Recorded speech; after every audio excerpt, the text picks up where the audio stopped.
இந்த மயில் தினேஷோட காதல் ஸ்டோரிய திரும்ப கொண்டு வந்திருக்கிறாங்க. உண்மையாவே நான் உங்ககிட்ட ஒரு கொஸ்டின் கேட்கிறேன். இந்த காதல் கதை உங்களுக்கு புடிச்சிருக்கா? அப்படின்னு சொல்லி சொல்லுங்க. பார்க்க பார்க்க பயங்கரமா இரிட்டேட் ஆக தான் செய்யுது. இந்த தினேஷோட கேரக்டர் சுத்தமா சரியில்ல. அவங்க கெட்டவங்க அப்படிங்கிற மாரி நல்லாவே தெரியுது. அப்படி இருக்கிறப்ப இந்த மயில் ஏன் அவங்களுக்கு இடம் குடுக்குறாங்க? அவங்க கால் பண்றாங்க அப்படின்னு சொன்னா ஏன் அத ரிசீவ் பண்றாங்க? ஏதோ ஒரு ஃபோட்டோவ அனுப்பி அவங்கள பயமுறுத்திட்டு இருக்காங்க. நீ திரும்ப என்ட்ட பழையபடி காதல் பண்ணு அப்படிங்கிற மாரி சொல்லி கேட்குறாங்க. கேட்கறதுக்கே உண்மையாவே ரொம்ப ரொம்ப அருவருப்பா தான் கொண்டு போயிட்டு இருக்கிறாங்க இந்த சம்பவத்த. இப்போ மயிலுமே அவங்க கிட்ட வேற வழி இல்லாம காதலிக்கிற மாரி நடிக்கிறாங்க. ஏன்னா தினேஷ் வீடியோ கால்ல நீ என்கிட்ட சந்தோஷமா பேசணும், அப்படி இல்ல அப்படின்னு சொன்னா சோஷியல் மீடியாவுல நம்ம 2 பேரும் சேர்ந்து எடுத்துக்கிட்ட ஃபோட்டோவ அப்லோட் பண்ணிருவேன் அப்படிங்கிற மாரி சொல்லிட்டு இருக்கிறாங்க. இந்த மயில் ஏன் பயப்படுறாங்க? நேரே போலீஸ் ஸ்டேஷன் போய் கம்ப்ளைண்ட் பண்ணிட்டாங்க அப்படின்னு சொன்னா ப்ராப்ளம் சால்வ் ஆகும். அத விட்டுட்டு தேவையில்லாம உட்கார்ந்து அழுதுட்டு இருக்கிறாங்க. அவங்க கேட்டுக்கிட்டாங்க அப்படிங்கிறதால வீடியோ கால்ல பிடிக்கல அப்படின்னு சொன்னாலுமே பிடிக்காத மாரி பேசுறது சுத்தமா சரியில்ல. இதெல்லாம் ஒரு பக்கம் இருக்க, இந்த ராஜி பண்ண சதி திட்டம் சரியா ஒர்க் அவுட் ஆயிடுச்சு அப்படின்னு சொல்லலாம். ஏன்னா மல்லி வீட்ல இருக்கிறாங்க. மல்லிய வீட்ட விட்டு வெளியில துரத்த முடியாது. அவங்க ரொம்பவே ஸ்ட்ராங்கா உரிமையா இந்த வீட்ல விஜயோட மனைவி அப்படிங்கிற அங்கீகாரத்தோட இருக்கிறாங்க.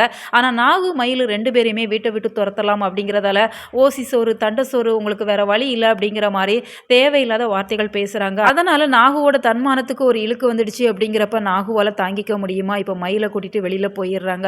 மல்லி ரொம்பவே எமோஷனல் ஆகி கண் கலங்கி நிக்கிறாங்க. இந்த சூழ்நிலையில விஜய் என்ன முடிவு எடுக்க போறாங்க? ஏன் நீ அவங்கள வெளியில அனுப்புன அப்படின்னு சொல்லி ராஜிய பார்த்து கேள்வி கேட்பாங்களா?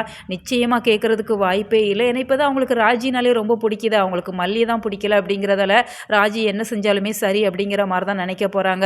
விஜய், மல்லி 2 பேருக்கும் இடையில இருக்கிற பிரிவு அப்படிங்கிறது நாளுக்கு நாள் அதிகமாயிட்டு இருக்கு அப்படின்னு சொன்னாலுமே, நம்ம வெண்பா அதுக்கெல்லாம் விடுறதா இல்ல. 2 பேரையும் சேர்த்து வைக்கணும் அப்படிங்கிற மாரி தான் அவ்வளோ முயற்சிகள் எடுக்குறாங்க. அதனால வெண்பாவோட ஆசைகள் கூடி சீக்கிரம் நிறைவேறணும். அடுத்ததா நாகு இன்னும் கொஞ்ச நாளைக்கு ஸ்டோரிக்குள்ள வரமாட்டாங்க அப்படிங்கிற மாரி தான் தெரியுது. ஏன்னா ராஜி வந்ததுக்கு அப்புறமாவே போதும் பொண்ணு போனாங்க. நான் போயிட்டே மட்டும் நினைக்காத, அப்பப்ப நான் வருவேன் அப்படிங்கிற மாதிரி சொல்லிட்டு தான் போனாங்க. அதே மாதிரி தான் இப்ப நாகுமே சொல்லிட்டு இருக்கிறாங்க. நான் வெளியில இருக்கிறேன் அப்படின்னு சொன்னாலுமே, எங்க வீட்டு பொண்ணுக்கு ஏதாச்சும் ஒரு ஆபத்து அப்படின்னு சொன்னா, நான் வந்து நிப்பேன் அப்படிங்கிற மாரி சவால் விடுறாங்க. அப்படி இருக்கிறப்ப நாகு வரதுக்கு வாய்ப்பு இல்ல. ஏன்னா ராஜியோட ஃபேமிலி இப்ப கனடாவுல இருந்து ஊருக்கு வராங்க அப்படிங்கிறதால அதிக டிக்கெட் வீட்டுக்கு தேவையில்ல அப்படிங்கிற மாரி 2 பேர வெளியில அனுப்புறாங்களா? என்ன கதை அப்படிங்கிறது தெரியல. எது எப்படி இருந்தாலும் ராஜியோட ஃபேமிலி வந்துச்சுது அப்படின்னு சொன்னா, புத்தம் புதிய ஸ்டோரி லைனோட கதைய மூவ் பண்ணுவாங்க. ஸோ வெயிட் பண்ணி பார்க்கலாம். உங்களோட கருத்துக்கள மறக்காம கமெண்ட் பாக்ஸ்ல சொல்லுங்க. மேலும் இது போன்ற வீடியோக்களுக்கு நம்ம சேனலை சப்ஸ்கிரைப் பண்ணுங்க.